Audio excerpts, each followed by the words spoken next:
नमस्कार। आपका अखबार के इस अंक में आपका स्वागत है। मैं हूं प्रदीप सिंह।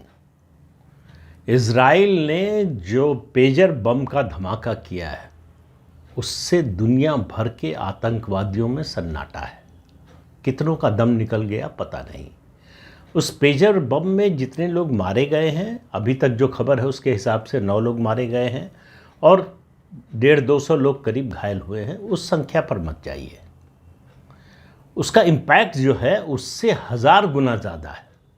कैसे है वो भी बताता हूँ। और अगर कोई इंटेलिजेंस एजेंसी हो तो मोसाद जैसी हो, जो इज़राइल की एक्सटर्नल इंटेलिजेंस एजेंसी है, किस तरह से वो प्लान करते हैं, किस तरह से एग्जीक्यूट करते हैं और उनके किस्सों की भरमार है। आपने म्यूनिख ओलंपिक वाला किस्सा ज़रूर सुना होगा, जब उनके 11 एथलीट्स को मार दिया गया था। 2 को मौके पर, 9 को बंधक बनाया था और बाद में मार दिया था। इजराइल ने तय किया था कि इसका बदला लेंगे। 7 साल उन लोगों का पीछा किया और जहाँ जहाँ वो मिले वहाँ वहाँ मारा, सबको मार के ख़त्म कर दिया। तो इजराइल जो है उसके ऊपर जो हमला होता है उसका बदला इस तरह से लेता है। इजराइल की जो सर्विलांस की टेक्नोलॉजी है उसका लोहा सब मानते हैं और उसका लोहा मानने के कारण ही सब उससे सावधान भी रहते हैं और डरते भी हैं। तो इस टेक्नोलॉजी के मामले में इजराइल का कोई जवाब नहीं है। तो जो उसके विरोधी हैं, मतलब ख़ास तौर से आतंकवादी संगठनों की बात कर रहा हूँ, वो नए नए तरीके खोजते रहते हैं कि कैसे इससे बचा जाए। इजराइल की इस सर्वेलेंस से बचने का तरीका क्या हो, क्योंकि उनको गतिविधि चलाने के लिए कम्युनिकेशन तो चाहिए ही। कम्युनिकेशन के बिना तो होगा नहीं। और अब उनको समझ में आया, जैसे ओसामा बिन लादेन को देखकर वो समझे कि ओसामा बिन लादेन इतने साल तक इसलिए बचा रहा कि उसने मोबाइल फ़ोन और इंटरनेट का इस्तेमाल नहीं किया। लेकिन हिजबुल्लाह को कैसे समझ में आया? हिजबुल्लाह को समझ में आया जब लेबनान में, साउथ लेबनान में एक महिला के पास मोबाइल पर एक फ़ोन आया और पूछा गया कि मैं फला अधिकारी बोल रहा हूँ सरकारी विभाग से, क्या आपका पूरा परिवार घर पर है? उन्होंने कहा कि नहीं, हमारा परिवार तो जो है ईस्टर्न लेबनान में है। अगले 3 मिनट बाद उस घर पर मिसाइल गिरी और हिजबुल्लाह के 5 जो है जिहादी मारे गए। ये है इजराइल के काम करने का तरीका कि सर्विलांस करो, पता लगाओ, कंफर्म करो, उसके बाद स्ट्राइक करो। तो इस घटना के बाद जो है बड़ी खलबली थी हिजबुल्लाह में कि कैसे हम अपना ऑपरेशन चलाएं। और इलेक्ट्रॉनिक सर्विलांस के मामले में इजराइल को बीट करना बड़ा मुश्किल है। सैयद नसरल्ला जो चीफ है हिजबुल्लाह का, उसने एक फरमान जारी किया कि हमारा कोई कमांडर, कोई साथी जो है वो मोबाइल फ़ोन का या इंटरनेट का इस्तेमाल नहीं करेगा। तो लेकिन कम्युनिकेशन तो होना ही है। तो कम्युनिकेशन के 2 तरीके निकाले गए। एक, पुरानी टेक्नोलॉजी पर जाओ। पेजर, आज के नौजवानों में से ज़्यादातर लोगों ने तो नाम भी नहीं सुना होगा। इस हमले के बाद उन्होंने नाम सुना होगा और जानकारी इकट्ठा की होगी कि पेजर होता क्या है। ये 95-96 में आया था, मोबाइल के इंट्रोडक्शन से थोड़ा सा पहले, और मुश्किल से 2-3 साल ये टेक्नोलॉजी, भारत की बात कर रहा हूँ, ये टेक्नोलॉजी चली। उसके बाद ऑब्सोलीट हो गई। मोबाइल का प्रचलन ज़्यादा बढ़ गया, इसका प्रचलन जो है वो धीरे धीरे ख़त्म हो गया। अब दुनिया में एक कंपनी है ताइवान की जो पेजर बनाती है अभी भी। इजराइल को ये पता चला कि हिजबुल्लाह के लोग अब पेजर का इस्तेमाल कर रहे हैं कम्युनिकेशन के लिए और कुरियर का इस्तेमाल कर रहे हैं। तो उनके इस नेटवर्क में उनको पेनिट्रेट करना था। तो देखिए कैसे जानकारी उन्होंने इकट्ठा की। एक तो उनको ये पता चल गया कि पेजर जो इस्तेमाल कर रहे हैं वो हिजबुल्लाह के टॉप कमांडर्स हैं। तो उसके बारे में उन्होंने जानकारी इकट्ठा की। फिर ताइवान की कंपनी जो गोल्ड एप्पल नाम की कंपनी है, ये पेजर बनाती है। हालांकि ये जो पेजर जो ब्लास्ट हुए हैं उसके बारे में उसने इनकार किया कि उसका बनाया हुआ नहीं है। एक उसकी कोई सब्सिडियरी या कोई नई कंपनी जो है वो उसने बनाए थे ये पेजर। कई तरह की थ्योरीज चल रही। कुछ लोगों का कहना है कि दरअसल ये डमी कंपनी थी इजराइल की ही, और वो कंसाइनमेंट जब जाना था तो ये दूसरी जो है थ्योरी है कि उस कंसाइनमेंट को किसी एक देश में 2 दिन रोका गया। कुछ लोगों का कहना रोका गया उस समय हुआ, कुछ लोगों का कहना है मैन्युफैक्चरिंग के समय ही जो बैटरी है, लिथियम बैटरी जो इस्तेमाल होती है पेजर में या फिर मोबाइल में, उससे इतना बड़ा ब्लास्ट नहीं हो सकता। उसमें एक्सप्लोसिव जो है वो उन्होंने प्लांट किया, एक्सप्लोसिव प्लांट कर दिया। वो पेजर पहुंच गए हिजबुल्लाह के पास, उनके कमांडर इस्तेमाल करने लगे। अब इज़राइल के पास, मोसाद के पास, जो उनके एक्सटर्नल इंटेलिजेंस एजेंसी है, उसके पास पूरा डेटा आ गया उनके मूवमेंट का, कौन कौन लोग उनके कांटेक्ट में हैं, कहाँ कहाँ उनके एजेंट हैं, उनका घर क्या है, परिवार क्या है, परिवार में कितने लोग हैं, कहाँ रहते हैं, कहाँ आमतौर पर आते जाते हैं, कहाँ खाना खाने जाते हैं, कहाँ होटल में जाते हैं, बाहर तो रुकते हैं, ये सब जानकारी उनके पास आ गई।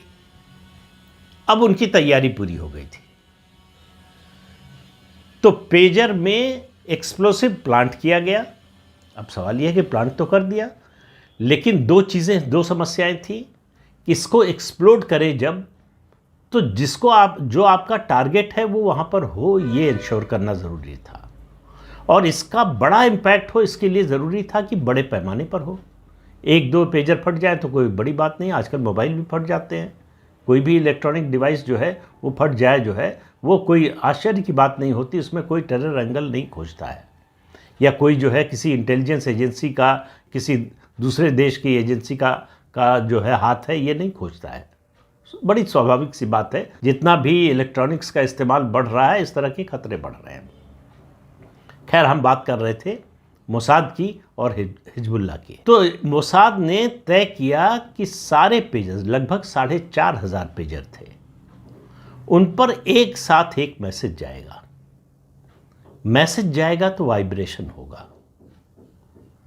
वाइब्रेशन को बंद करने के लिए एक बटन दबाना होता है, पेजर पर है कि मैसेज आया है, उसका वाइब्रेशन हो रहा है, उसको दबाना पड़ता है।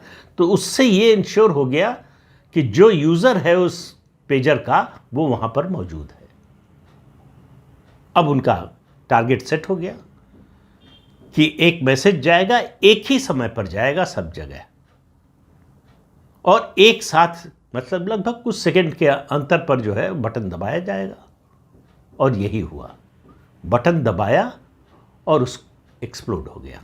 तो इज़राइल इस तरह की टेक्नोलॉजी का लगातार इनोवेशन कर रहा है, लगातार इस्तेमाल कर रहा है। इससे पहले की 2 घटनाएं याद कर लीजिए। एक तो ताज़ा है बिल्कुल, जब हमास के चीफ को मारा, ईरान में मारा, उनके रॉयल गार्ड्स की निगरानी में, सुरक्षा में था। तो इज़राइल आर्टिफिशियल इंटेलिजेंस के जरिए हथियारों का इस्तेमाल कर रहा है रिमोट से। वो तेल अवीव में भी बैठकर कर सकता है, वो वाशिंगटन में भी बैठकर कर सकता है, वो लंदन में बैठकर कर सकता है। इन हथियारों का इस्तेमाल करके अपने टारगेट को जो है न्यूट्रलाइज कर देता है। तो हमास के चीफ को मार दिया, कोई कुछ नहीं कर पाया। और उसके बारे में कि वो कहाँ जाता है, जब ईरान जाता है तो कहाँ रुकता है, वो जो गेस्ट हाउस था, सरकारी गेस्ट हाउस, जो हाईली सिक्योर्ड, जिसमें कोई घुस नहीं सकता, उसके बाथरूम में बॉम्ब प्लांट किया गया। अब समझिए कि कितने लंबे समय से वो कितना काम कर रहे होंगे। लेबनान में तो इज़राइल को थोड़ी आसानी है, उसकी आर्थिक हालत बड़ी खस्ता है, तो उसको लोकल एजेंट खोजने में ज़्यादा समस्या नहीं होती। कुछ पैसा खर्च करके लोकल एजेंट मिल जाते हैं, तो इन्फॉर्मेशन मिल जाती है। पेजर के इस्तेमाल से हिजबुल्लाह को लगा था कि इतनी पुरानी टेक्नोलॉजी है और इसके ज़रिए जो है वो कोई ऑपरेशन, कोई सर्विलेंस जो है इज़राइल कर नहीं सकता। लेकिन इज़राइल ने दिखाया कि आतंकवादी संगठन जहां सोचना ख़त्म करते हैं, वहां से इज़राइल की सोच शुरू होती है। अब देखिए कि इसका इम्पैक्ट क्या हुआ है। लेकिन उससे पहले एक और आपने घटना देखी होगी कि इज़राइल ने ईरान में ही ईरान के न्यूक्लियर साइंटिस्ट की हत्या कर दी, सरेआम सड़क पर, कार में एक एक्सप्लोसिव जो है प्लांट करके। तो इज़राइल कोई पहली बार ये नहीं कर रहा है। मैंने म्यूनिख ओलंपिक का उदाहरण दिया, 1981 का याद कर लीजिए आप, जब इराक की न्यूक्लियर फैसिलिटी पर के बारे में सूचना मिली इज़राइल को भी, अमेरिका को भी, CIA को भी, मोसाद को भी, और ये तय हुआ कि इसको डिस्ट्रॉय करना चाहिए। नहीं तो ये दुनिया की शांति के लिए बड़ा खतरा है। अमेरिका आखिरी मिनट पर बैकआउट कर गया और कहा कि हम एयर स्ट्राइक में शामिल नहीं होंगे। इजराइल पीछे नहीं हटा। इजराइल ने कहा कि हम अकेले करेंगे, और इजराइल ने अटैक किया और इराक की जो न्यूक्लियर फैसिलिटी है उसको उड़ा दिया। उसके अलावा सीरिया में न्यूक्लियर फैसिलिटी बन रही थी, उस समय भी इजराइल ने तय किया, अपने स्पेशल कमांडोज को उतारा। कमांडोज की एक टीम पहले उतरी लेज़र सिग्नल देने के लिए कि टारगेट कहाँ है। 8 लड़ाकू विमान जो है इजराइल से उड़े, 4 ने सीरिया का जो एयर स्पेस है उसको क्रॉस किया और उस पूरी फैसिलिटी को उड़ा दिया। बाद में IAEA ने जो है इंटरनेशनल एटॉमिक एनर्जी एजेंसी जो है उसने जांच की, हालांकि सीरिया ने सहयोग नहीं किया उसमें, इसलिए वो तय नहीं कर पा रहे थे एजेंसी के लोग कि जो है ये न्यूक्लियर फैसिलिटी थी कि नहीं। लेकिन आखिर में उस ऑपरेशन को जो है आउट ऑफ द बॉक्स या ऑपरेशन ऑर्चर्ड भी कहा जाता है। आखिर में पहचान हुई वहाँ आसपास जो प्लांट थे कि अगर न्यूक्लियर फैसिलिटी थी और वहाँ काम हो रहा था तो रेडिएशन ज़रूर हुआ होगा, और रेडिएशन हुआ होगा तो उसका आसपास के जो पेड़ पौधे हैं उन पर असर हुआ होगा। उनकी जांच से ये कंफर्म हुआ कि यहाँ न्यूक्लियर फैसिलिटी थी। तो इजराइल इस तरह के डेयर डेविल ऑपरेशंस करता रहता है। लेकिन फिर लौट कर आते हैं इस पेजर ब्लास्ट पर। इस पेजर ब्लास्ट ने तमाम आतंकवादी संगठनों का जो आत्मविश्वास है या कहिए उनका जो भरोसा अपने पर था उसको हिला दिया है। एक डर मन में पैदा हो चुका है। पूरी दुनिया आजकल इलेक्ट्रॉनिक डिवाइसेस पे चल रही है। हम लोगों के घर में भी अब शहरों में इस्तेमाल होने लगा है, बहुत से घरों में, कि आप जो है दफ्तर से बैठे बैठे घर का AC चला दीजिए, घर के दूसरे इलेक्ट्रॉनिक इक्विपमेंट जो है उनको ऑन कर दीजिए, ऑफ़ कर दीजिए। इस सब की रिमोट से सुविधा है। तो ऐसे में डर ज़्यादा बढ़ गया। इसी के लिए हिजबुल्लाह ने इस्तेमाल किया था कि पुरानी टेक्नोलॉजी का इस्तेमाल करो जो इजराइल के इलेक्ट्रॉनिक सर्वेलेंस से बाहर रहे। उसका भी तोड़ निकाल लिया मोसाद ने। पेजर को ही बॉम्ब बना दिया उन्होंने। तो अब डर ये है हर समय कम्युनिकेशन कैसे करें। उन्होंने लैंडलाइन से जो है कोड से शुरू किया था, कुरियर से, उसमें भी पेनिट्रेट कर गया है मोसाद। तो उनके लिए समस्या हो गई है सबसे बड़ी कम्युनिकेशन की, कि अगर कोई ऑपरेशन प्लान कर रहे हैं तो मोसाद तक न पहुंचे, इसको कैसे बचाएं। दूसरा, अपने कमांडर्स की सुरक्षा कैसे सुनिश्चित करें। Operation outside the box. अब हिजबुल्लाह के लिए, ईरान के लिए, ईरान ही समर्थन करता है हिजबुल्लाह का सबसे ज़्यादा, उसी के समर्थन से चलता है। और इसके अलावा सीरिया के लिए और दूसरे जो इस तरह के आतंकवादी संगठन हैं उनके लिए अपना ऑपरेशन चलाना मुश्किल कर दिया। उनके मन में एक डर पैदा कर दिया, और ये डर ऐसा है जो 24 घंटे चलता है। आजकल जो है सोशल मीडिया पर एक मजाक चल रहा है कि हिजबुल्लाह के जो कमांडर हैं, जो आतंकवादी हैं दूसरे संगठनों के भी, वो बाथरूम जाते हैं तो बाथरूम की सीट पर बैठने से भी डरते हैं कि कहीं ब्लास्ट ना हो जाए।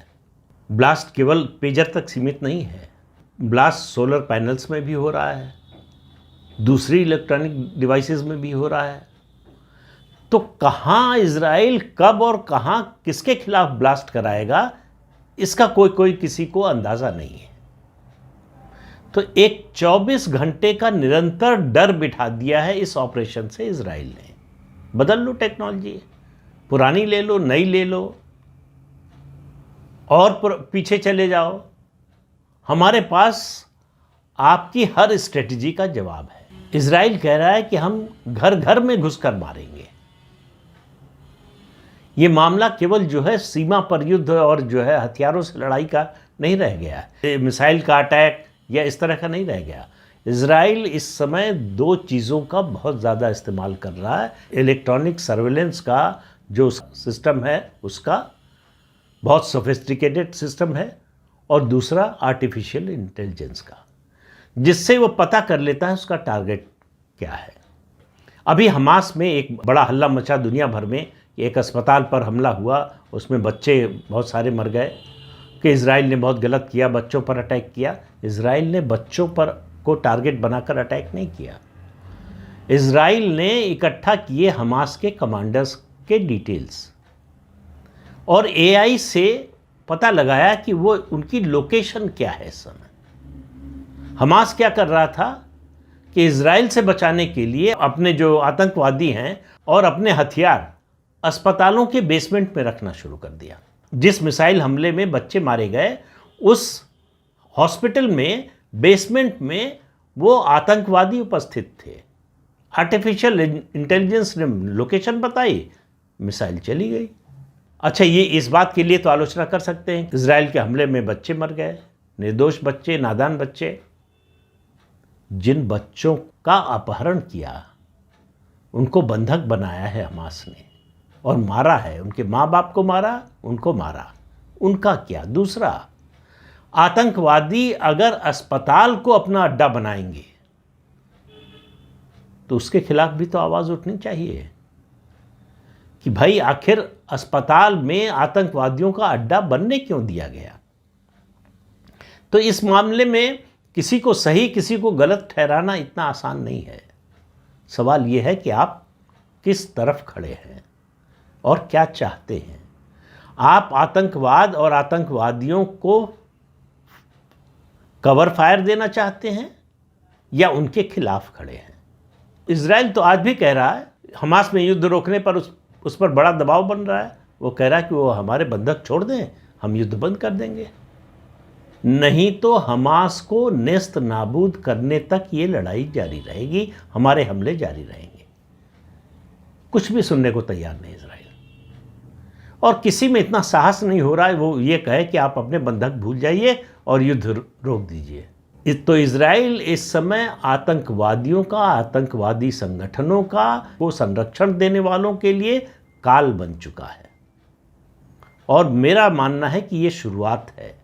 इज़राइल यहीं रुकने वाला नहीं है, बहुत आगे जाने वाला है। फिलहाल तो उसने ऐसा डर बिठा दिया है आतंकवादियों, आतंकवादी संगठनों, उनके कमांडर्स में कि वो डर ही निकालना, मतलब ये एक तरह का साइकोलॉजिकल वारफेयर भी है कि अपने दुश्मन को युद्ध शुरू होने से पहले ही जो है आप हताश और निराश और परास्त कर दें। और इज़राइल लगातार इस युद्ध में सफल हो रहा है। तो इस अंक में इतना ही। अगले अंक में फिर मिलेंगे किसी नए मुद्दे के साथ। तब तक के लिए अनुमति दीजिए। आपसे अनुरोध है कि ये चैनल देखिए, शेयर कीजिए, लाइक कीजिए और सब्सक्राइब जरूर कीजिए। नमस्कार।